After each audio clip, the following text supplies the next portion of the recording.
Eu quero falar algo para você que Deus tem colocado no meu coração há um bom tempo. E eu queria que você prestasse um pouco atenção. Talvez a pregação ela vai ter um tom de ensino no começo dela, mas depois nós vamos fluir debaixo daquilo que o Senhor tem para nós. Amém? Como eu te falei, eu cresci, dentro desse ambiente em Belo Horizonte. Estava comentando com os pastores hoje. Eu cresci dentro da igreja. Eu lembro. Talvez você não deve lembrar, não sei quanto tempo de cristão você tem, mas acho que aqui também já tinha, da última vez que eu vim. As igrejas tinham bancos. Lembra dos bancos? Então, irmãos, aqueles bancos já viraram cama para mim várias vezes. Já dormi bastante naqueles bancos, já vivenciei muita coisa dentro da igreja, movimentos, ações, avivamentos, tudo que envolve a igreja local. Eu sou uma pessoa apaixonada pela igreja local. Eu sou, assim, extremamente apaixonado mesmo por aquilo que Deus faz dentro da igreja local, porque é nesse ambiente que eu cresci, é nesse ambiente que eu pude ver a mão de Deus operar, é nesse ambiente que eu pude ver a mão do Senhor fazer grandes coisas. É por isso que eu fico, às vezes, um pouco chateado quando eu vejo um crente que faz corpo mole para congregar, porque eu sei que congregar é um lugar de salvação. Eu sei que congregar é um lugar de ter, a vida transformada, porque a palavra é pregada. E eu queria falar um pouco com você sobre aquilo que Deus deseja de mim, de você. Qual que foi a ideia central de Deus a te fazer, a me fazer? Por que nós temos esse corpo, moramos nessa terra? Eu sei que você tem alguma ideia de tudo isso, mas eu queria que você tivesse no seu coração clareza sobre a casa que Deus deseja, o coração que Deus deseja, o que é de fato ser essa igreja vibrante, relevante, poderosa na terra. Amém? Então abre comigo lá em Atos dos Apóstolos, no capítulo 15.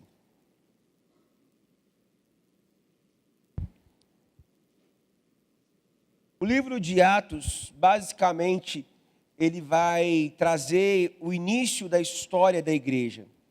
Como a igreja se formou, se fundou, se estabeleceu. E vai trazer bastante resposta ao nosso coração sobre esse comportamento em ser igreja. Amém? Atos 15, versos 16 e 17. Aqui é o pastor da igreja falando, Tiago, pastor da igreja em Jerusalém. Só para contextualizar, Atos 15 é a primeira conferência da igreja, onde o apóstolo Paulo, junto com o seu time, se reuniu com o time de Tiago, Pedro e João, para debater aquilo que deveria se estabelecer e aquilo que deveria ficar dentro da igreja.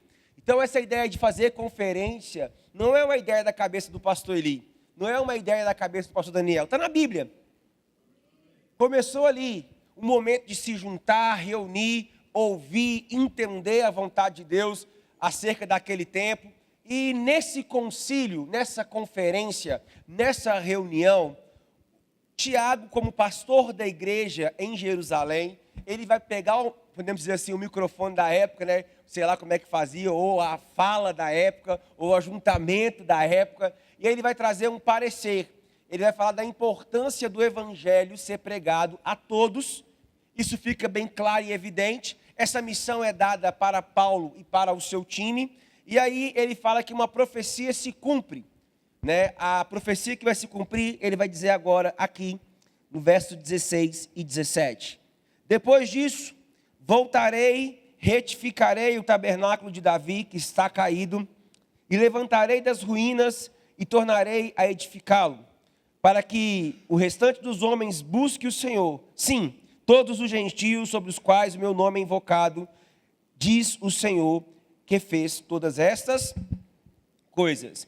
Então Tiago fala que esse tempo chegou, esse tempo onde o tabernáculo caído de Davi vai ser estabelecido. Esse tabernáculo caído de Davi vai ser edificado. Para você compreender um pouco isso, nós vamos ter que voltar um pouco na história, entender um pouco esse conceito de tabernáculo, para entender o que Tiago está dizendo aqui agora. A ideia de tabernáculo, ela traz uma ideia de moradia, de casa, habitação. E é interessante que quando Deus cria o homem, em Gênesis 1, 26, quem faz o rema conhece muito bem esse versículo. Ali a Trindade está reunida e ela fala: façamos o homem conforme a nossa imagem, conforme a nossa semelhança. E a primeira ordem ao fazer o homem é uma ordem imperativa. Homem, domina. Esse domínio não é só um controle por controle. Esse domínio está ligado a governo, a regência, a liderar. Então Deus cria o homem, a sua imagem e a sua semelhança, e Deus fala com ele: exerça domínio, exerça governo, exerça liderança. E ali Deus cria homem e mulher, cada um dentro da sua esfera, cada um dentro da sua capacidade. E ali o Senhor então traz para o Adão e para Eva essa orientação: cultive. A ideia de cultivar, lá na terra que eu estou hoje, é muito fácil pregar algumas coisas. Quando eu falo assim, o semeador saiu a semear, o agricultor está esperando a chuva, aí já levanta um cara e fala: pastor, é porque a chuva funciona dessa forma. Eu falo: calma aí, cara, eu sou novo nesse trem. E então esses conceitos ficam fáceis, que Jesus usava, esse conceito de agricultura. A ideia de cultivar não é só cultivar por cultivar. Se você for estudar a palavra cultivo, gere uma cultura. Faça o estabelecimento do céu na terra. E Deus não só cria o homem à sua imagem e à sua semelhança, como Deus também coloca o homem no Éden. E a gente tem uma ideia muito relativa, muito simplória às vezes de Éden. Pensamos que Éden só é o paraíso, um lugar. Mas quando você vai entender o que Deus quis dizer sobre o Éden, sobre esse lugar de delícias, quando você vai estudar e entender que Éden significa um lugar de realização, satisfação e prazer. Então Deus cria o homem, a sua imagem e a sua semelhança, e Deus coloca o homem dentro desse ambiente. Qual o ambiente? Um ambiente prazeroso, um ambiente de satisfação, um ambiente de realização. É por isso, coisa linda, que você corre atrás disso. É por isso que você corre atrás de prazer. É por isso que você corre atrás de satisfação, de uma realização. Você foi criado dentro desse ambiente. A pergunta que eu faço é: está correndo aonde para receber isso? Talvez a fonte que você está buscando não é tão saudável. Mas é impossível, o homem vai precisar de ter prazer, realização e satisfação. Mas quando o homem encontra isso nas coisas, ele se perde bastante. Mas quando ele encontra no Éden, no verdadeiro jardim, no verdadeiro Deus, ele é pleno, ele é satisfeito. Porque o homem não foi criado para a sua glória, o homem foi criado para a glória de Deus. O homem recebia Deus por dentro. Então o homem era um tabernáculo. O homem era a habitação de Deus no Éden. Quando Deus cria Adão e Eva, Deus não larga Adão e Eva órfãos. Te criei, tchau, estou indo embora. Não, a Bíblia fala que Deus visitava o homem na viração do dia. Essa visitação está ligada a relacionamento, a comunhão, a vida. Deus é um Deus relacional. Deus é um Deus de comunhão, Deus é um Deus de intimidade, Deus é um Deus que está perto e não distante, Deus é um Deus que quer saber os seus dilemas, os seus problemas, Deus quer dar um jeito na sua vida, mas Ele é um príncipe, Ele é um cavalheiro, você vai ter que convidar Ele para essa relação. Então nessa viração do dia, essa ideia da viração do dia, não era Deus indo fiscalizar o homem, vamos ver se você pecou hoje, não, era Deus partindo do pão, comunhão, num lugar bom. Agora que interessante, a Bíblia começa num jardim, você vai ser resgatado, o início do seu resgate é num jardim, e o último livro da Bíblia acaba num jardim. Isso quer me dizer alguma coisa? Isso quer me ensinar algo? Porque no jardim do Éden o homem peca, no jardim do Getsemane, que é o jardim da pressão, o segundo Adão já não peca, já aguenta a pressão. E Ele nos devolve de volta esse Éden que foi perdido, esse lugar perdido. Então Deus cria o homem à sua imagem e à sua semelhança. O homem vai então caminhar com Deus por quanto tempo nós não sabemos. Mas o homem caminha com Deus, o homem anda com Deus, o homem vive com Deus. Só que o homem decide encontrar o pecado. Se você lê em Gênesis 3, há ali um diálogo, há ali uma troca entre a serpente, ali. Aí eu não vou entrar aqui em detalhes agora. Pastor, quem caiu primeiro? Caiu junto, teoria de ato, caiu simultâneo. Não me interessa que caiu. Se caiu, se teve uma queda antes, em Gênesis 1:1 e 1:2, eu não sei, é uma teoria. Se teve uma queda simultânea em Gênesis 3, é outra teoria. Mas o que é claro é que caiu. Tanto a serpente, quanto o homem, quanto a mulher. E a queda gera problema, porque pecado rouba a coisa principal do homem, a comunhão com Deus. Sabe, certa vez estudando para a matéria Caráter de Deus, que matéria maravilhosa. Se você não fez o rema, faça o rema, porque essa matéria revela o caráter do nosso Pai, que é bom, que é justo, que é amável. E certa vez estudando para essa matéria, eu estava ali separando os versículos, pensando no que eu ia falar. Geralmente eu começo ensinando essa matéria pela bondade de Deus, mostrando Deus um Deus bom em todo o tempo. Mostrando que mesmo no juízo, na ira, Deus ele revela a sua bondade, Ele revela a sua justiça. E eu lembro do Espírito Santo me perguntar de forma muito íntima. Ele chegou para mim desse jeito assim: filho, o que é pecado? E eu quis dar uma aula de teologia para o Espírito Santo. Então assim, vou te ensinar, Espírito Santo, o que é pecado. Eu, na minha arrogância, eu fui no original da palavra.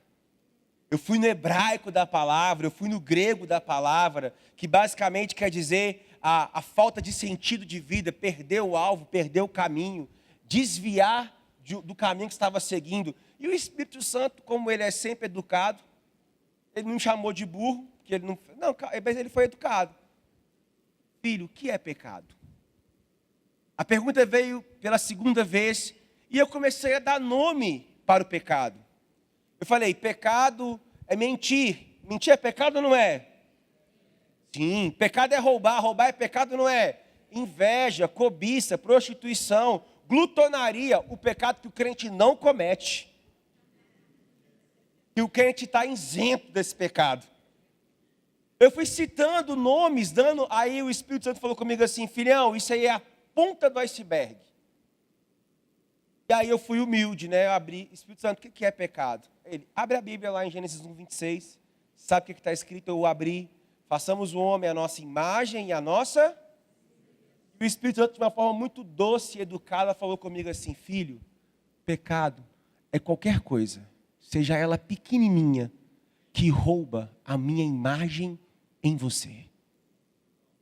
Se a minha imagem está sendo roubada em você, é pecado.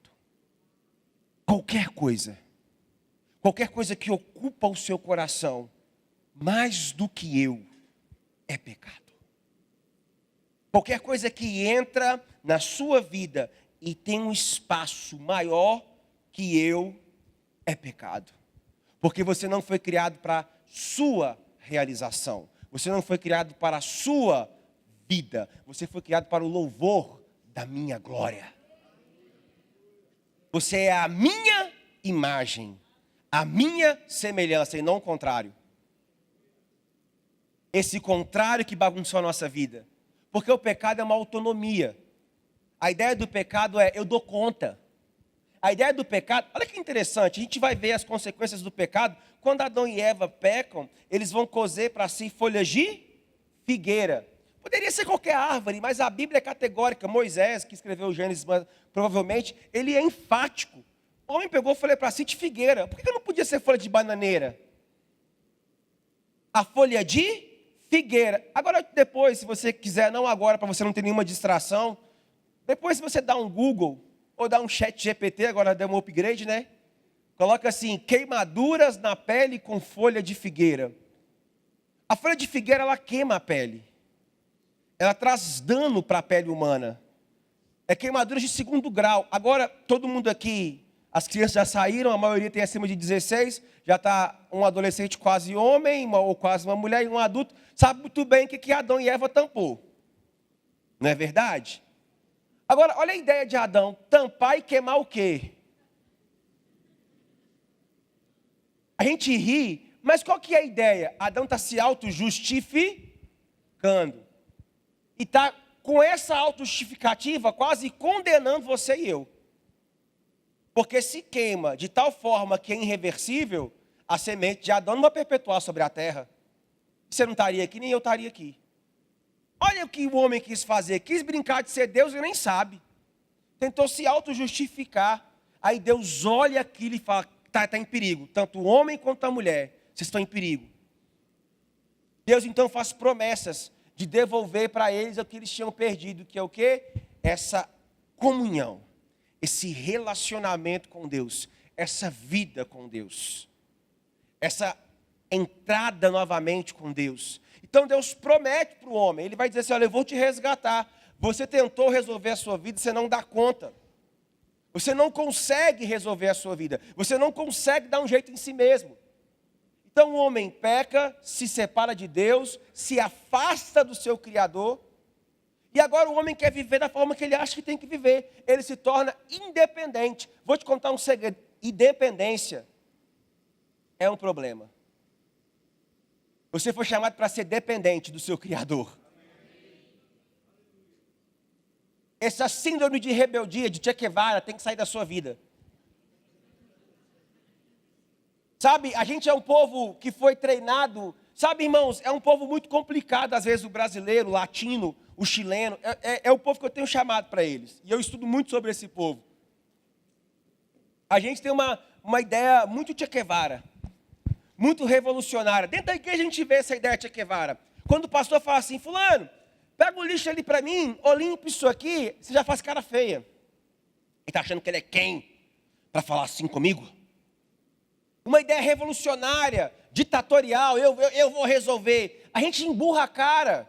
Quando recebe algum tipo de comando, já não gosto, eu não faço. Só faço o que eu quero, não sou obrigado a nada.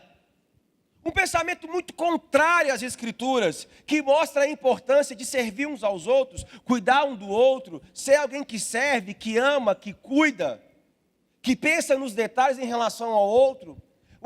Quanto maior a sua posição ministerial, maior o seu ato de serviço. E a gente tem um pensamento muito errado, foi o que Adão e Eva começou a fazer. Eu vivo de acordo com a minha vontade. E perdeu o que era mais importante. A comunhão com o seu Criador, acesso ao seu Criador. Deixou de ser a habitação de Deus, deixou de ser o tabernáculo de Deus, deixou de ser a casa de Deus. Quando você vai ler em Gênesis 4, por exemplo, quando Caim e Abel vão oferecer a Deus algo, Deus não come fruta e Deus não come carne.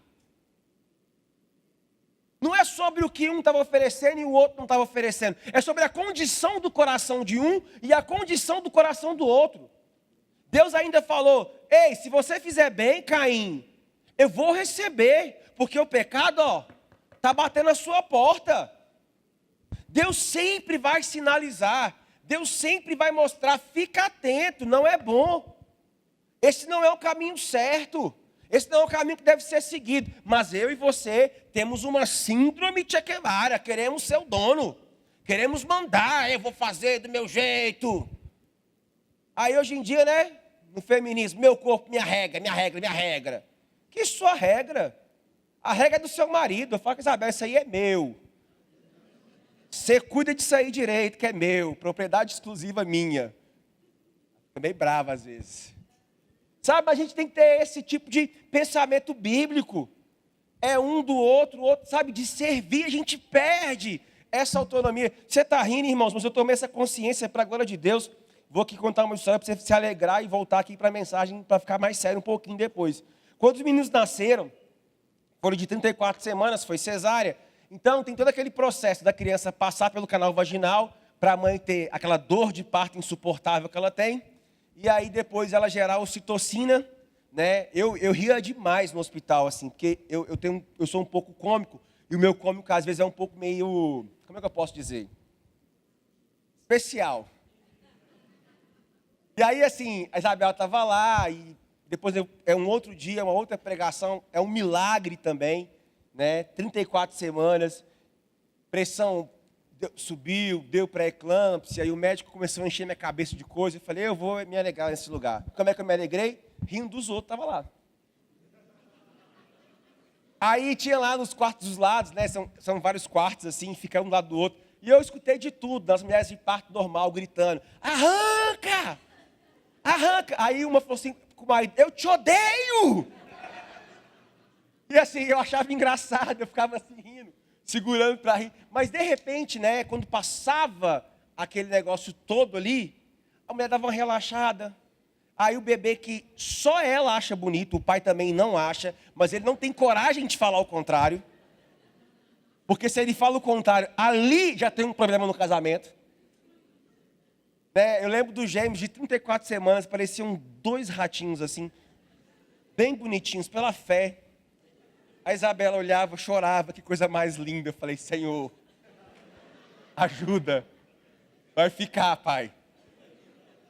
E aí, eu me diverti ali com aquela situação, só que a Isabela não viveu esse processo. Dela foi cesárea e tal, e anestesia geral. Então, ou seja, o processo do leite não estava acontecendo. Aí eu lembro, foi bem espontâneo eu, né? Ela tentando dar leite para a criança, estava vendo aquela loucura, ela cansada, ela estressada, dois meninos, um do lado do outro, tem que pegar peso, nós dois internados, e tem que pegar aquilo, e a Isabela começou a ficar doida lá dentro. Aí eu falei assim: cara, médico, deixa eu te explicar uma coisa, pega uma madeira e enfia na boca desse menino. Aí ela: não, a mãezinha tem que tentar. Eu falei: não, esse peito é meu! Ninguém vai mamar ali, não. Aí a médica olhou assim para mim. Falei: não, é meu, deixa esse trem, põe esse leite aí para esse menino. Aí ela começou depois a rir, mas na brincadeira, né, estou te contando, agora voltar para cá, essa consciência, né, a sua esposa está para te servir, você está para servir ela, e não aquela independência, e não aquela ideia de ser autoritário: eu posso, eu vou fazer. Foi o que aconteceu com Caim e Abel. Caim até chegou a matar Abel por isso, por inveja. Porque Deus recebia a oferta de Abel e não recebia de Caim. A inveja estava movendo o homem, a independência, a distância de Deus, porque Deus não estava mais habitando com o homem. Vou te contar uma coisa: aonde Deus não habita é problema, aonde Deus não está é confusão, aonde Deus não está é caos. E aí então Deus promete para o homem: eu vou voltar a habitar em você, eu vou voltar a tabernacular em você. E aí passa-se os tempos, passa-se os anos, Deus vai levantar Moisés com o seu primeiro sistema de tabernáculo, de casa. Era uma mensagem de Deus dizendo: eu vou voltar a habitar no meio do meu povo. Eu vou voltar a morar no meio do meu povo. E aí eu vejo o amor de Deus. Quando Deus chama Moisés, aquele cenário de pecado está envolvido, Moisés sai do Egito. Moisés começa a peregrinar com o povo de Israel, uma nação vai nascer mais forte daquele cenário. As promessas feitas a Abraão, Isaac e Jacó, agora, de fato, está acontecendo. E aí Deus fala para Moisés: constrói um tabernáculo. A ideia do tabernáculo ela é muito linda. Você também aprende sobre isso com calma no Rema. A ideia do tabernáculo mostra o amor de um Deus que a gente não consegue nem imaginar, né? A Bíblia, para tentar demonstrar a grandeza de Deus, o salmista fala assim: os céus pegam as suas mãos e os pés estão na sua terra. De uma forma simples, para você poder entender. A Bíblia tentando mostrar a grandeza do Criador. Então o tabernáculo vem e Deus que criou os céus e a terra, Deus que criou tudo, vai ali de tempos em tempos relacionar com o homem através de uma caixinha de ouro. É um amor maravilhoso. Só que tinha todo um aparato, tinha todo um jeito de estar naquela caixinha de ouro. Não era qualquer um que poderia entrar. Então Deus faz o tabernáculo de Moisés. E o tabernáculo de Moisés, né, ele sempre vai representar a ideia de um Deus que quer se relacionar, mas não é de qualquer jeito. Que quer se relacionar, mas que o homem tinha que fazer alguma coisa. Deus sempre quis habitar no meio do seu povo desde o Éden. Ele buscava comunhão com o homem. A jornada de Deus em habitar com o homem em Israel, através das nações, sempre são um ponto importante. Então o tabernáculo de Moisés, ele simboliza isso, né? E eu quero te mostrar lá em Êxodo 25, verso 40, Deus instrui Moisés a construção desse tabernáculo. Esse tabernáculo vai ter o átrio, o santo lugar, o santo dos santos, né? Que é um acesso restrito, que somente o sumo sacerdote entrava. Isso é interessante. Só um homem entrava para representar todos. Tinha os sacerdotes e tinha o grande sacerdote. Somente o sumo, o grande sacerdote, entrava no mais íntimo, naquele lugar onde Deus comunicava algo e tinha toda uma forma de chegar, chamado Santo dos Santos. Esse sistema de tabernáculo, ele era baseado na lei, em sacrifícios e rituais, onde o povo tinha um contato distante com Deus. Então presta atenção, Deus criou o homem para habitar com ele. Deus criou o homem para morar com ele. Deus criou o homem para que os homens servissem uns aos outros e não dominassem uns aos outros. Quando Deus falou para o homem dominar, governar, é as coisas, e não uns aos outros. Nós fazemos o contrário, as coisas nos dominam e nós queremos governar um sobre o outro. E aí, quando Deus então decide prometer que vai resgatar o homem, ele vai criando meios, estratégias, formas para estar com a sua criação. Jeito de estar com a sua criação. Então, a Arca da Aliança, ela simbolizava a presença de Deus no meio de um povo que não reconhecia o seu Deus. A presença da arca, ela não simbolizava somente algo, não, era o próprio Deus preenchendo o ambiente, preenchendo o lugar. Era isso que a arca queria dizer. Essa era a mensagem da arca. Ela tinha ali a vara de Arão que não floresceu, as tábuas, os pães, as tábuas da lei, os pães, e a ideia é: eu quero estar no meio do meu povo. Eu quero estar junto do povo que eu criei para mim mesmo, que eu criei a minha imagem e a minha semelhança. Eu quero estar lá. E aí, quando você vai ver sobre a Arca da Aliança, que simboliza a presença de Deus, muita coisa acontece ao longo da história. A arca passa de geração em geração, de rei para rei. E você observa que aquele sistema que Deus criou, ele acaba sendo corrompido por esse homem que não entendeu a mensagem, que não entendeu o recado. Esse homem que está ainda distante de Deus e que não mais recebe Deus, que não mais habita com Deus. Ao ponto de um tempo da história, temos ali o profeta Eli. E o profeta Eli teve 2 filhos, Ofni e Finéias. Não me interessa a pronúncia. A Bíblia fala que eles eram profanos, sujos. Eles prostituíam nesse ambiente do tabernáculo. Ao ponto de eles usar a Arca da Aliança como um amuleto. E levar a arca para a guerra, sem a direção de Deus. E ali Ofni e Finéias vão morrer. Os filisteus vão pegar a arca para si. Eli recebe a notícia, cai da cadeira e morre. O seu filho, Finéias, vai ter um filho, e o nome do filho, o filho vai nascer, e o nome do filho é Ícabo, ou Ícabo, que quer dizer a glória de Deus se foi. Foi embora. Aí passa-se mais um tempo da história. Levanta-se um rei chamado Davi. A primeira coisa que Davi faz é: eu quero de volta a arca. Eu quero de volta a presença. Sabe, a vida de Davi, com todos os seus erros e acertos, é uma vida em volta à presença. Sabe, quando você vai ver a escolha de Davi, o coração de Davi, tudo. Quando você vai ler o Salmo 126, ele vai dizer assim: olha, eu vou trabalhar, eu não vou dar descanso aos meus olhos. Davi é um cara que entende o recado. Davi entende que a arca da aliança não era só um objeto, era uma mensagem por trás. É a presença que o homem perdeu no Éden. Deus habitava com o homem, mas o homem perdeu essa presença. O pecado arrancou do homem essa presença. Então agora Davi, sabe, a primeira coisa que ele manda é: aonde está a arca? Eu quero essa arca de volta, eu quero essa presença de volta para Israel. Agora eu vou abrir aqui um parênteses, que é onde Deus mexeu muito comigo. Quando Davi assume o reinado, o tabernáculo de Moisés continua funcionando. Aquele modelo de tabernáculo continua funcionando. Tinha sacrifício, tinha ritual, era silencioso, mas não tinha presença. É possível estar dentro da igreja, fazendo uma vida de sacrifício e ritual, e não celebrar a presença.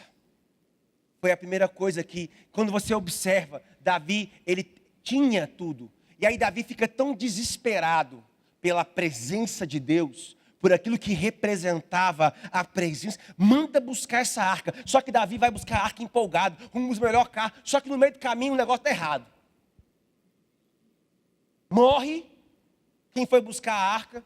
Davi então manda a arca para a casa de Obed-edom. Agora, se você for estudar, aí vai dizer Obed-edom geteu. Davi era muito estrategista, né? Quando você vai estudar, Obed-edom, mesmo que tenha divergências dos comentaristas, dos teólogos, Obed-edom, na maioria dos comentários, é o que eu concordo também, não era um judeu, era um gentio. E a Bíblia fala assim, Obed-edom, o geteu. E por que eu estou reforçando o geteu?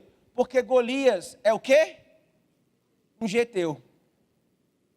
Davi falou assim, já que está morrendo gente, vamos botar a arca na casa do inimigo. Vamos ver o que vai dar. Só que quando Davi manda a arca para a casa do geteu, para a casa de Obed-edom, Obed de Edom, por isso que o nome é Obed-edom, Obed que morava em Edom, lá a arca, né, ela vai prosperar aquele ambiente. Davi escuta sobre aquilo e fala, então tá, então já que está prosperando, está avançando, então eu quero de volta. Não vai morrer mais ninguém. Só que Davi é estratégico agora. Davi então vai chamar os levitas, os sacerdotes, vai mandar buscar a arca, e ele vai buscar a arca com cautela. Ele vai buscar a arca, vai celebrar aquela arca, e ele vai fazer um caminho de sangue até chegar em Jerusalém. E é interessante que a Bíblia vai dizer, eu não tenho tempo, os detalhes, tudo aqui anotado, mas eu vou falar para você que eu sei de cabeça.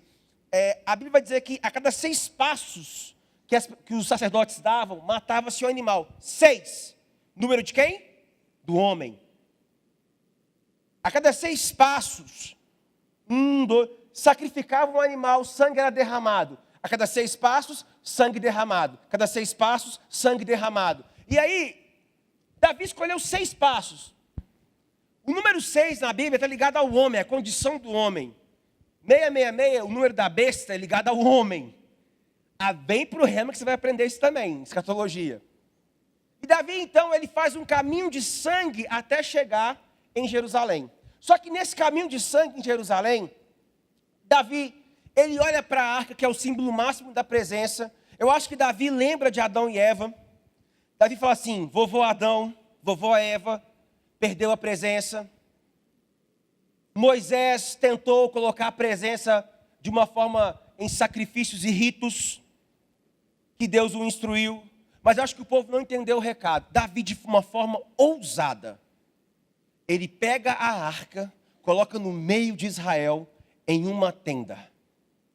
E Davi estabelece um modelo fantástico, que é o que nós reproduzimos hoje, sem saber às vezes. Davi, ele contrata, é o sonho de todo ministro de música.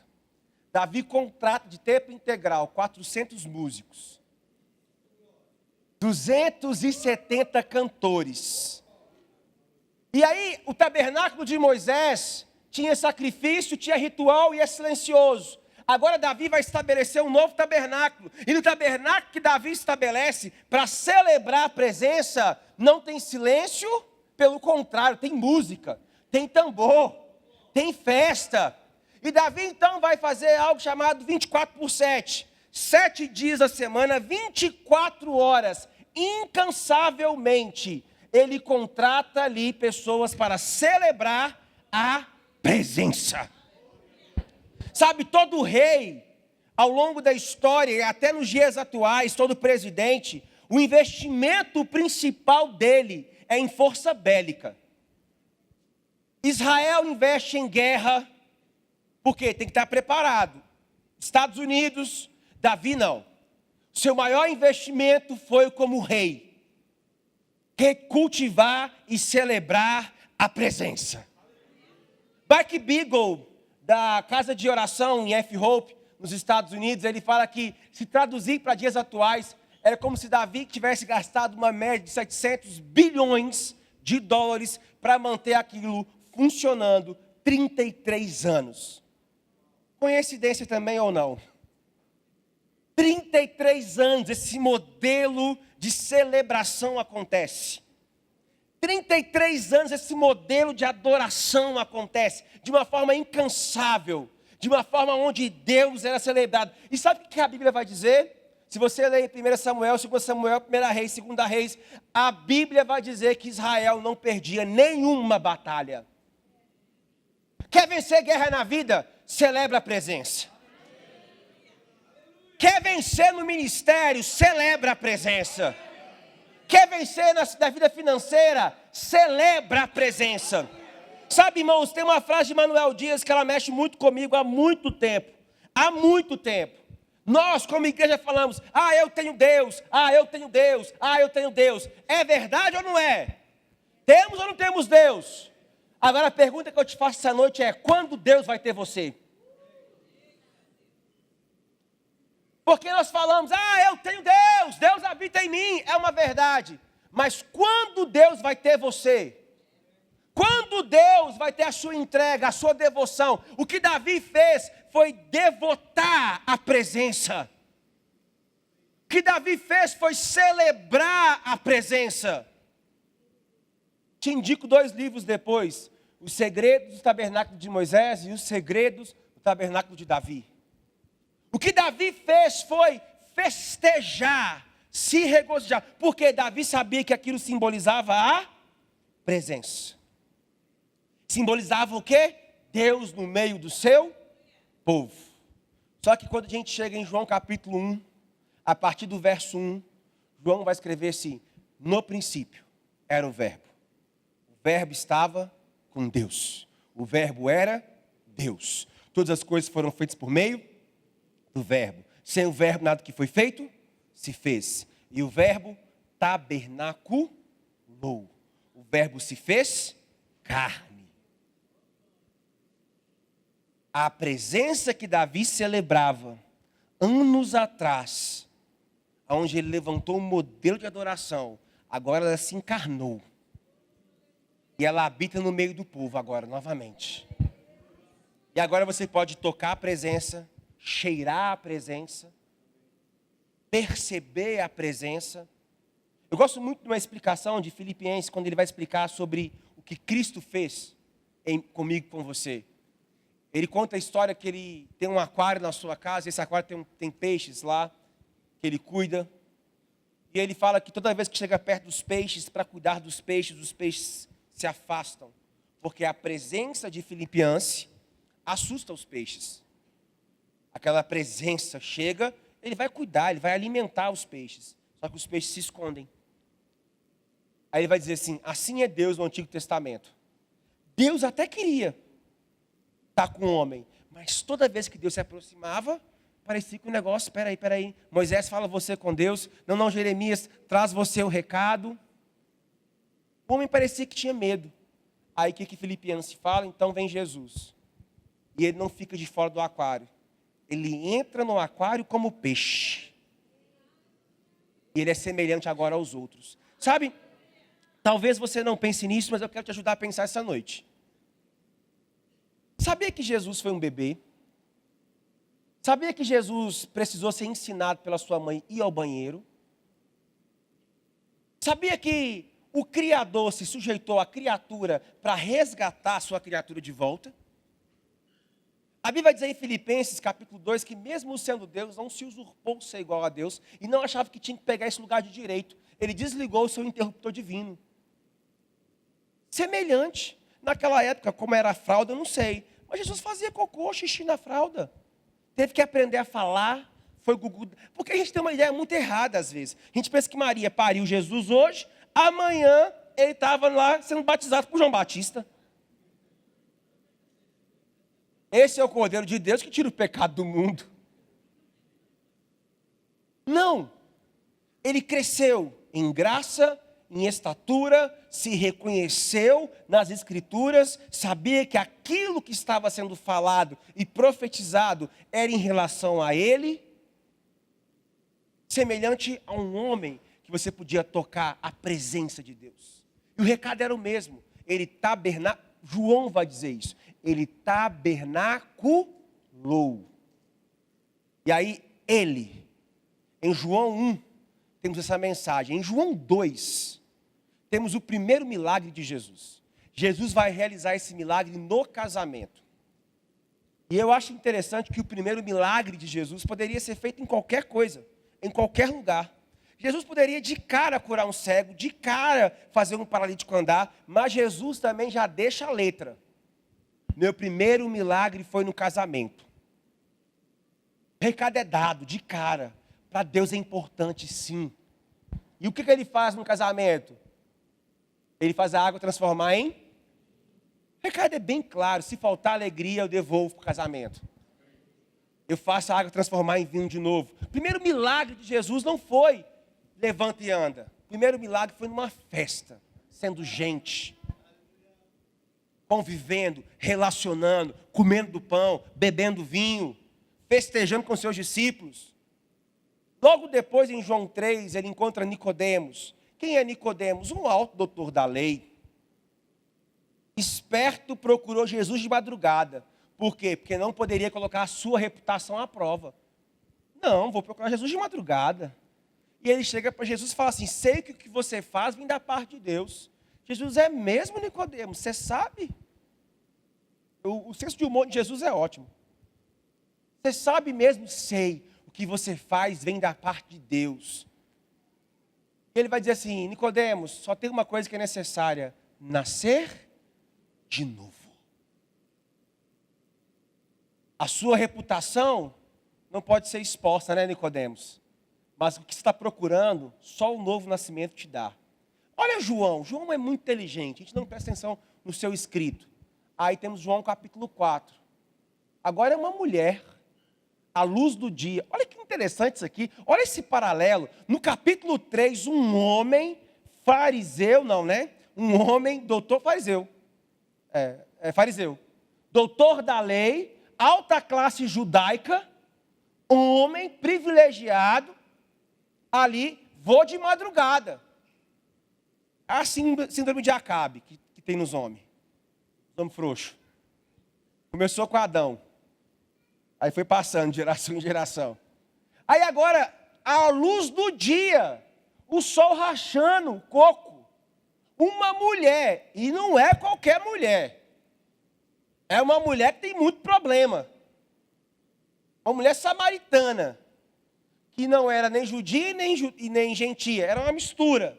Essa mulher agora, eu gosto de imaginar essa cena. Jesus está com o seu time, ele tinha o time dele, andando. E aí no texto vai dizer, no final de João 3, início de João 4, dependendo da sua versão, era necessário Jesus passar por Samaria. Desde quando? Se você pegar o mapa, ele deu foi volta. Mas o texto fala, era necessário Jesus passar por Samaria.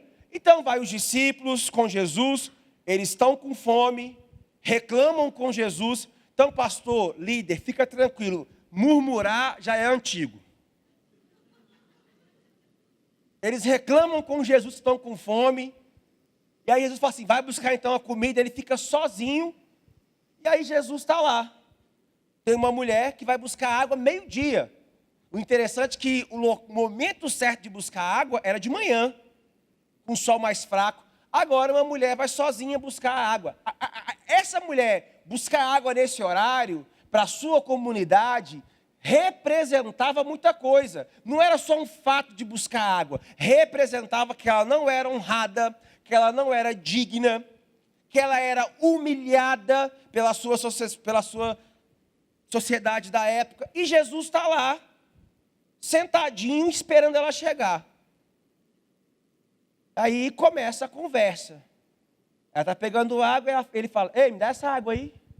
Bem mineiro, né? Dá esse trem logo aí. Ela olha assim, uai, como sendo... Uai, tá vendo uai, né? Uai, como sendo você judeu, pede a mim samaritana água. E na cabeça daquela mulher, ela já estava pensando, com certeza, esse cara conhece minha fama. É mais um que quer me pegar. A gente floreia às vezes as coisas. é mais um que está de olho em mim. Porque está aqui sozinho, puxando assunto comigo. Que homem que é esse? Aí ele insiste, me dá essa água. Porque se você soubesse que está te pedindo água, você me daria água. Porque a água que você tem para me dar, e que você vai querer me dar, você vai voltar a ter sede dela. Mas a água que eu tenho para te oferecer, você nunca mais vai ter sede. Ela olha para ele e fala assim, quem que você acha que você é? Você é maior que o nosso pai Jacó que fundou o poço? Ele vai dizer, mulher, se você soubesse quem é. E aí ela reconhece nele algo. Aí Jesus, estrategista, fala assim, vou clarear a mente dela agora. Faz o seguinte, para eu te dar água viva, vai lá e busca o seu marido. Porque a água que eu vou te oferecer, você vai ter que chamar o seu marido. Só que ela, diferente de Nicodemos, ela é humilde.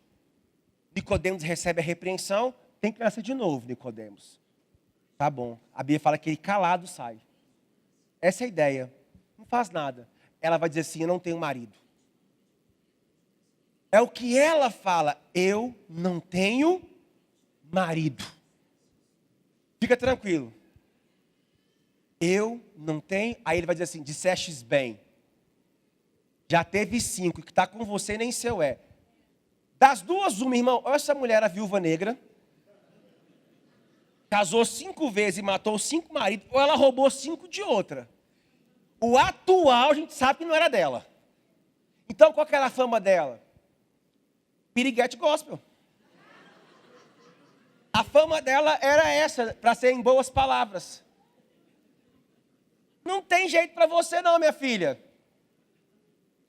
E aí ela é humilde e ela fala, eu sei que você é um profeta vindo da parte de Deus. Ela faz uma pergunta que todos nós deveríamos fazer. Ela pergunta assim, os nossos irmãos judeus falam que temos que adorar do lado de cá. Já os nossos irmãos samaritanos falam que é do lado de cá. Já que eu percebi que você vem da parte de Deus, aonde e como eu devo adorar? Ela pergunta isso para Jesus. Ele vai dizer assim, João 4:24, texto que você conhece. Está chegando o tempo que os verdadeiros adoradores adorarão o Pai em espírito e em verdade. Deus vai voltar a habitar no homem de novo. Dentro do homem.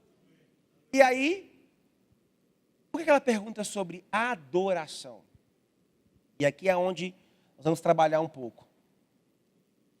Porque o conceito de adoração é se inclinar, se reverenciar a quem você respeita, admira, adora. E principalmente o significado de adoração é tornar-se semelhante à sua inclinação. A mulher pergunta assim, o meu problema é porque eu acho que homem pode resolver. Basicamente é isso que está falando. E eu me inclino ao primeiro homem que eu vejo. É o problema dela. Que ela tinha. Ela era o Deus falso dela. E o que um Deus falso pede? Culto, sacrifício. E ela está assim, me ensina a adorar, me ensina a se inclinar, reverenciar a pessoa certa, porque eu sei que mais dele eu vou receber. Sabe, quando Deus pede exclusiva adoração, não é porque Deus é carente não, querido. Deus não tem carência não. Mas Deus sabe que se você adorar qualquer coisa que não for Ele, dá ruim. Porque somente Ele é uma fonte inesgotável. E quanto mais a Deus você adora, mais de Deus você tem.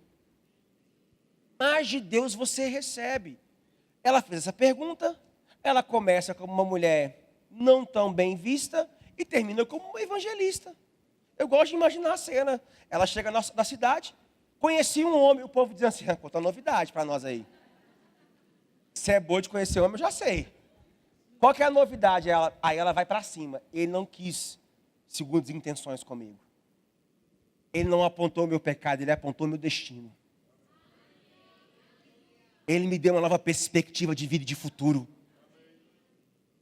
Ele me mostrou que o caminho certo, aonde é a adoração, é uma adoração de dentro para fora. E aí a gente vai passear. Em João 5 temos ali o tanque de Betesda. Logo em seguida em João 7, Jesus vai dizer assim, se você crê em mim, do seu interior fluirão rios de águas vivas. Em João 8, uma mulher pega em adultério. Jesus fala com ela, vai, não peques mais. Em João 9, Jesus deixa o negócio escancarado. Eu acho João 9 sensacional. João 9 é a cura de um cego de nascença. E aí Jesus cura um cego de nascença na festa do Hanukká. A festa do Hanukká é a festa das luzes. Olha o recado de Jesus. Traz luz aos olhos de alguém, cura um cego de nascença na festa do Hanukká, na festa das luzes. Qual que é a mensagem? Eu sou essa festa aí, ó. Eu sou a luz do mundo, eu sou o sol da terra. Ele não enxergava, passou a ver. E é o que o cego fala. Eu não sei quem fez, não. Eu só sei que eu não vi, agora eu vejo. Aí chegamos em João 10, onde ele se apresenta como o bom pastor que vai dar vida pelas ovelhas. Chegamos em João 11, na ressurreição de Lázaro, e ainda Jesus percebe muita incredulidade no povo, e aí então ele deixa o recado bem escancarado, a partir de João 12, 13, e chegamos em João 14, que começa da seguinte forma: não se turbe o vosso coração, credes em Deus, credes também em mim, na casa de meu pai há muitos tabernáculos. Há muitas moradas. E a minha missão na terra é essa. Eu vou para lá, porque eu vou devolver para o povo de Deus a habitação que eles perderam.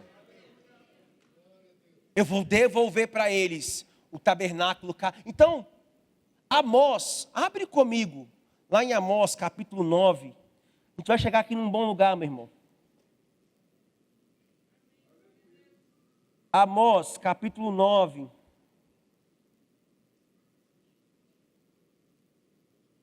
Verso 11. Eu acho que é 11 mesmo, eu não consegui achar aqui na minha anotação.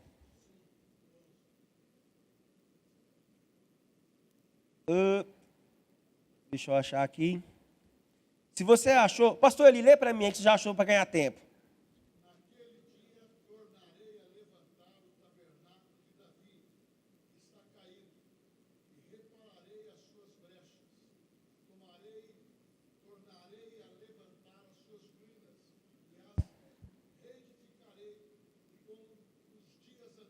Então, presta atenção, Amós profetiza. Naqueles dias eu vou restaurar aquele modelo de tabernáculo de Davi, aonde a adoração vai ser intensa, aonde a entrega vai ser genuína, aonde o coração vai ser meu de volta. E aí, Tiago, no capítulo 15 de Atos, vai dizer, esse tempo chegou.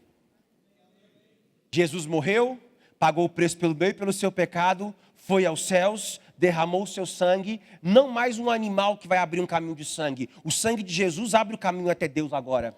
E agora com o sangue dele derramado, com a mensagem concreta, ele declarando tetelestai, está feito, está consumado, está pago. Ele novamente diz assim, ei, agora sim, agora eu vou para o Pai e eu vou pagar o preço para o homem, de todas as formas. Porque o pecado não era um problema físico, o pecado era um problema no espírito, espiritual, que tinha que ser resolvido de forma espiritual. Se fosse só algo físico, só bastava matar Jesus. Mas Jesus morreu espiritualmente, fisicamente e tudo, para que quando ele ressuscitasse, tivesse resolvido o problema.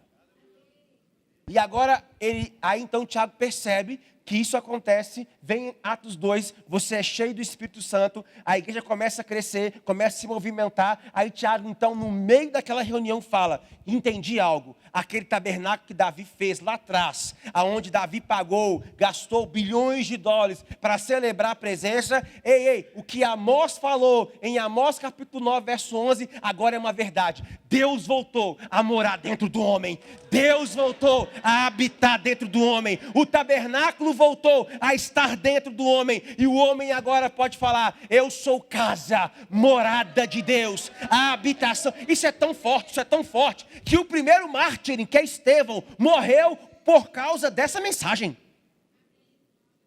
Estevão pregou de Moisés a Salomão, e diz assim, vocês estão brigando por templos feitos por mãos humanas, eu sou o templo, eu sou a casa, tome pedrada. Morreu. Porque o recado é, eu me tornei a habitação de Deus, eu me tornei a morada do Altíssimo, eu me tornei a casa de Deus, agora eu não estou mais em volta da presença, agora a presença está dentro. Agora, aonde eu vou, a presença vai. Aonde eu vou, vai comigo ali a manifestação de Deus. Então, a minha devoção agora é inteira, é completa, porque Ele vem com justiça. Sabe, meu irmão, o que Davi queria experimentar, o que Moisés queria experimentar, o que Josué queria experimentar, Jeremias queria experimentar, você experimenta. Deus por dentro. Deus morando, porque Jesus tabernaculou, morreu, pagou o preço pelo seu pecado, pelo meu pecado, foi aos céus. Antes era filho unigênito, mas quando ressuscita é o filho primogênito entre muitos irmãos. O acesso foi devolvido de volta, o acesso foi colocado de volta. Sabe, a gente tem que entender uma verdade espiritual. O diabo não está preocupado em simplesmente acabar com a sua vida somente. Ele está preocupado em te manter longe da realidade da presença. Hoje, o excesso de conhecimento que é o problema, não é a falta dele. A devoção tem que ser devolvida. A beleza de Cristo Jesus deve me constranger. A contemplação, aquilo que Ele é. Mas a rotina nos roubou Jesus. O dia a dia nos roubou a celebração da presença. Porque o que adianta falar que eu tenho Deus, se Deus não se manifesta através de mim? O que adianta eu falar que carrego Deus? O que eu faço em carregar essa presença? Sabe, talvez o meu comportamento hoje é mais o tabernáculo de Moisés do que o de Davi. Eu tenho rito, faço devocional, rito. Vou assiduamente ao culto, sacrifício. Mas cadê a presença? Cadê a manifestação da glória? Cadê? Cadê a manifestação do poder de Deus? Da presença manifesta, da presença contemplada, da devoção, da entrega, do joelho, do derramar, sabe, cadê? Cadê? Cadê aquela paixão que nos movia? Sabe, Deus tem falado muito forte no meu coração. Em 9 de julho de 2009, eu estava na gravação de um DVD do irmão Ricardo Robortella. E Fernanda Brum estava cantando na gravação do DVD, era o Que Amor é Esse? E ali ela cantou a canção dos moravianos. Que o cordeiro receba a recompensa dos seus sofrimentos. E ali Fernanda Brum começou a cantar de forma espontânea, dizendo: eu te dou minha casa, eu te dou minha empresa, eu te dou minha faculdade, eu te dou minha juventude, porque o Senhor me deu a sua vida. O Senhor me deu tudo. E ali em 9 de julho de 2009, eu estava envolvendo com o direito, e o Senhor falou comigo assim: você é meu, completo. E ali eu escutei pela primeira vez de jovens que se venderam como escravos, para que o nome de Jesus fosse conhecido. Sabe, Deus está nos sinalizando a urgência daquela entrega radical, daquela paixão que consome. Sabe, Jeremias, chateado com o povo de Israel, chateado mesmo, ele vai e fala assim: eu não vou falar mais, melancólico, não falo mais para esse povo. Mas logo em seguida ele fala assim: mas a sua palavra é como fogo em meus ossos, eu não consigo ficar calado. A igreja não pode ser um clube social. Esse ambiente é um lugar de devoção. Esse ambiente é um lugar de celebrar a presença. Ela está em mim, ela está em você. Mas esse ambiente é um lugar de devoção. Sabe, em Apocalipse fala que os mártires estão clamando por justiça, estão batendo a porta até que você venha com a sua justiça. Sabe, irmãos, pessoas morreram e pagaram o preço para que essa palavra chegasse até nós. A gente não pode brincar disso aqui de clube social, querido. Existe algo que nos trouxe até aqui, foi o sacrifício de Cristo, e a gente deve devolver essa honra a Ele. Devolver essa entrega a Ele. Celebrar Jesus. Celebrar, sabe, a gente não pode, sabe, irmãos, eu entendo uma coisa aqui que é uma verdade espiritual. Quando João escreve Apocalipse, ele fala para algumas igrejas, ele fala, olha isso aqui, vou abrir aqui para você. Estava no script não, mas o Espírito Santo colocou.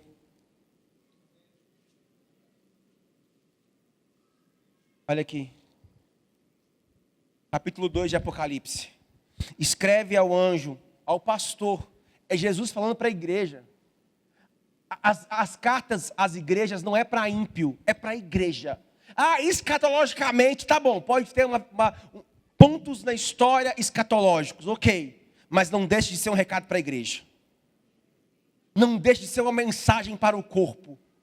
E a mensagem em Éfeso capítulo 2 é: escreve ao anjo da igreja que está em Éfeso. Isso diz que ele tem na mão direita 7 estrelas, que são os mensageiros das 7 igrejas, que andam no meio dos 7 candelabros de ouro. Conheço as tuas obras. É Jesus falando. Irmãos, o dia que eu li isso aqui, já tinha lido isso aqui várias vezes. Quando eu li isso aqui o ano passado, era como se Jesus estivesse na minha frente, falando comigo. Conheço as tuas obras, o teu trabalho, a tua perseverança. Sei que não tolera homens que pusestes à prova, que dizem ser apóstolos especiais de Cristo, mas não são. E descobriste a sua mentira. Tens preservado e suportastes provas em meu nome sem esmurecer. Mas tenho, porém, uma acusação a fazer contra você. Você abandonou o seu primeiro amor. E aí é uma série de elogios. A igreja de Éfeso é a igreja que Paulo escreve aos Efésios. A maior igreja da época. A bombada, a hypada, a com os maiores membros. Provavelmente aqui não estava mais no tempo áureo de Timóteo, porque se passa quase 60 anos quando João escreve isso daqui. Não estava mais no auge da sua parte bombástica. Mas aí ele vai dizer assim, olha, tenho, porém, contra ti. Irmãos, e aquilo entrou no meu coração. Era como se Jesus estivesse falando para mim assim, eu sei que você ama a doutrina. Eu sei que você gosta de hermenêutica, exegese. Eu sei que você tem prazer em ficar horas e horas ouvindo podcasts bíblicos, teológicos, doutrinários. Você é bom até para brigar na internet para defender a palavra da fé. Eu sei, mas eu tenho algo contra você. Eu tenho algo contra a sua. Você deixou aquele Rafael que corre. Aquele Rafael que chora. Aquele Rafael que não liga para a reputação. Você abandonou. E não me fale que é maturidade. Porque maturidade tem aumento em consciência da presença. Não se coloque numa posição superior. É você que deixou. Vai lá, se arrepende. Se arrepende porque eu estou aqui. E na hora, a canção da irmã veio de novo para mim, Fernanda Brum. Eu quero me apaixonar outra vez. Eu quero perder o sono outra vez. 2009 eu não tinha doutrina, eu não tinha palavra, eu não tinha revelação, mas eu tinha Ele. De uma forma que eu via coisas espetaculares. O zelo da sua presença me consome. É para esse lugar que Ele está chamando a gente de volta. É para esse lugar onde Ele é celebrado, aonde Ele é festejado, aonde Ele é desejado. É para esse lugar onde a hora não... quando vai acabar, que horas? Não interessa. Vai. O pessoal da música pode subir? Vai indo. Porque a gente está aqui com a cabeça no que tem que fazer amanhã. A rotina está te roubando Jesus, fica atento. Ele quer se revelar na sua rotina. Ele quer te pegar você lavando vasilha ali, limpando a casa, arrumando papelada, você passando uma roupa. Ele quer te encher ali, trocando uma fralda, deixar aquela rebração do aquela vida que está dentro de você. Ela não morreu, ela está aí dentro. Se você é nascido de novo, se você é uma nova criatura, a vida dele está aí dentro. Sabe? E aí quando Jesus me repreendeu dessa forma, ele me levou para a história de João Batista. O nome do meu filho é João, porque João significa, é um nome muito bonito. João significa aquele que tem favor, aquele que tem graça. E eu amo a Bíblia, porque o último profeta do Antigo Testamento é João, e já carrega no nome dele mesmo o tempo que ia começar, o favorecido, o agraciado. E eu sou fã de João Batista, porque ele é anunciado como, não como Jesus, mas ele também é anunciado no Antigo Testamento, a voz que clama em meio ao deserto, que prepara o caminho. A Bíblia vai dizer em Lucas que Isabel, a mãe de João Batista, ao encontrar Maria grávida no ventre, João Batista reconhece o que está no ventre de Maria e ambas ficam bêbadas do Espírito. Ambas ficam cheias. Eu quero ver essa cena no céu um dia. Jesus me mostra lá esse dia, vai lá. Você dentro do ventre, puxa para mim esse negócio aí. E aí João Batista nasce, Jesus nasce num tempo de perseguição, onde Herodes está perseguindo o povo judeu, manda matar os meninos. A família de Jesus vai para o Egito, João provavelmente vai para o deserto, é criado ali no deserto. Era para ser sacerdote, porque o seu pai era sacerdote. Mas ele não pega o fardo do pai, ele entende que é profeta. Profeta é profeta, tá? Tem roupa diferente, ó. Põe bota com calça social, e profeta não é normal. Desiste de achar que profeta é normal. Profeta é doido. De genética. Desiste. Não tem profeta normal, tudo tem parafusar menos. Jesus que vai consertando e os pastores vão ajustando. É sério. Não tem. Está ali pregando, comendo, só comida, só dieta. Quando ele vê Jesus, ele olha para Jesus, que era o seu primo. Ele fala, esse é o Cordeiro de Deus que tira o pecado do mundo. Ele fala, eu deveria ir até você, você vem até a mim? E ele ainda fala, eu não sou digno nem mesmo de desamarrar a sandália dos seus pés. Que você cresça e que eu diminua. Olha as afirmações de João Batista. Você é o Cordeiro de Deus que tira o pecado do mundo. Que você cresça e eu diminua. Eu não sou digno nem mesmo de desamarrar a sandália dos seus pés. Eu deveria ir até você e você vem até a mim? Só que quando eu leio Mateus capítulo 11, parece que é outro João. Abre comigo lá.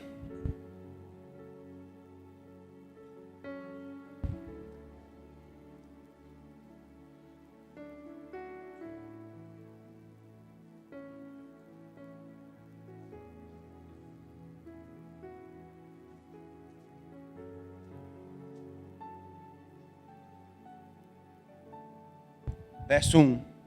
E aconteceu que, acabando Jesus de dar instruções aos 12 discípulos, partiu dali para ensinar e pregar nas cidades vizinhas, no cárcere.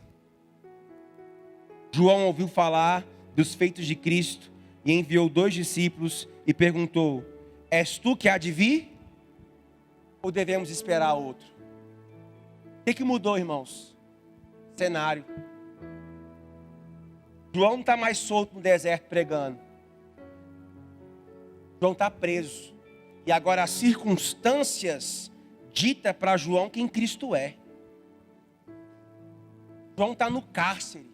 E ele só consegue enxergar as grades em frente aos seus olhos. Sabe, às vezes, a circunstância da vida, do mundo, vai te colocar na situação de João. Você sabe quem é Jesus. Você sabe que Ele é o Cordeiro de Deus. Você sabe que Ele tirou o pecado. Você sabe. Só que o cárcere da vida chega e você não consegue ver nada. Você só vê o cárcere. E aí Jesus fala para João algo sensacional.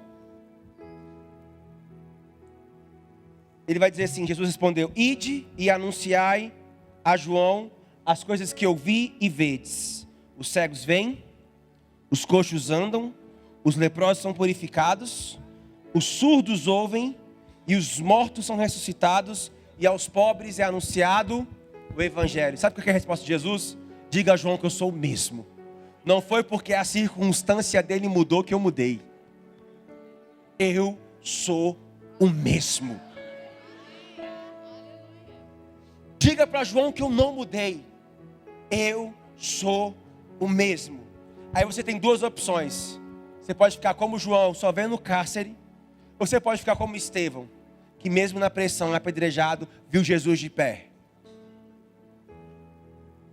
Duas opções. A presença dentro. Volta lá.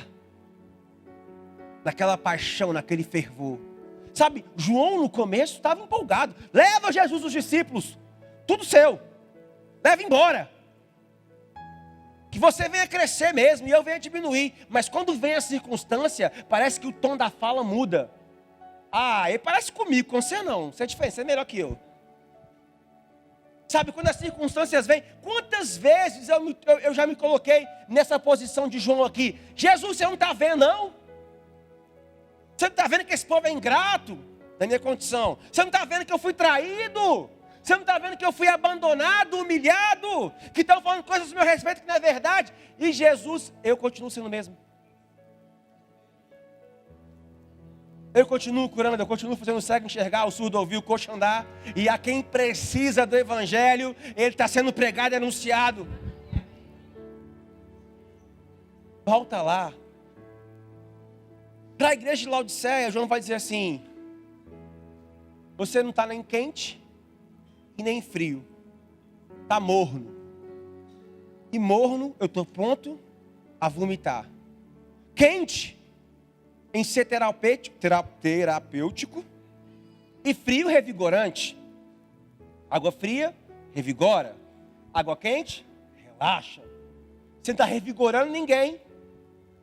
Você não está relaxando ninguém, está morno. Então está pronto para ser vomitado.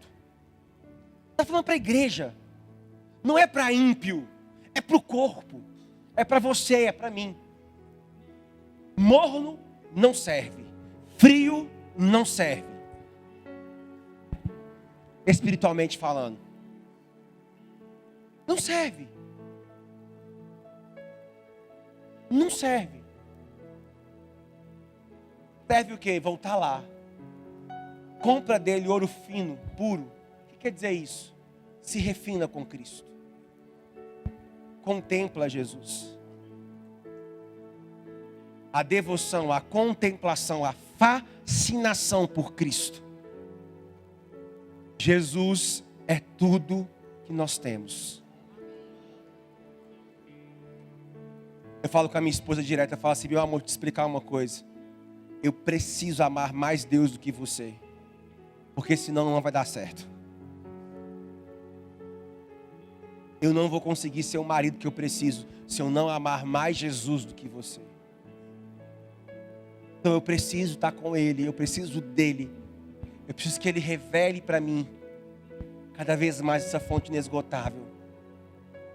A sua presença na minha vida, na minha casa. Esse lugar de paixão, de entrega e devoção. Sabe, é tanta frieza na igreja hoje. Eu não estou falando da renovar, da igreja Verbo da Vida Bauru Vila Flores, não. Sabe, eu estou falando no geral. É tanta falta de reverência, de paixão, de entrega. Às vezes minha esposa fica assim, esse povo não conheceu Jesus. Não, gente, porque é apática. Jesus é tudo que nós temos. É tudo que nós precisamos. O que Ele vai fazer aqui amanhã, que é curar enfermo, é a sua obra. Mas a obra dele não é maior que Ele. Sabe, está chegando um tempo que tudo que é abalado, tudo que não tem estrutura vai ruir. Sabe, Deus está refinando o seu povo. Paixão, devoção ao único. Ao único. A provisão vem na contemplação a Cristo. A cura vem na contemplação a Cristo. A resposta para a dor vem na contemplação a Cristo. A presença dEle é tudo que nós temos. A presença dEle é tudo que nós temos. A presença dEle é a coisa mais importante na nossa vida. Não é sobre sentir, é sobre ser consciente da presença.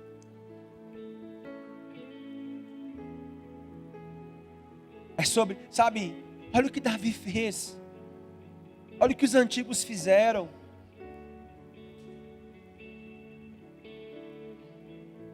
Volta lá, aquela paixão. Volta lá, aquela devoção. Volta lá. Sabe, não espere grandes mudanças, às vezes políticas, econômicas. Você é a luz do mundo, você é o sal da terra, você é a resposta, porque Cristo em vós, a esperança da glória. Cristo em você, Cristo com você. Sabe, certa vez eu ouvi um testemunho que mexeu muito comigo. Pode ficar em pé no seu lugar. E tem a ver com essa mensagem, esse testemunho.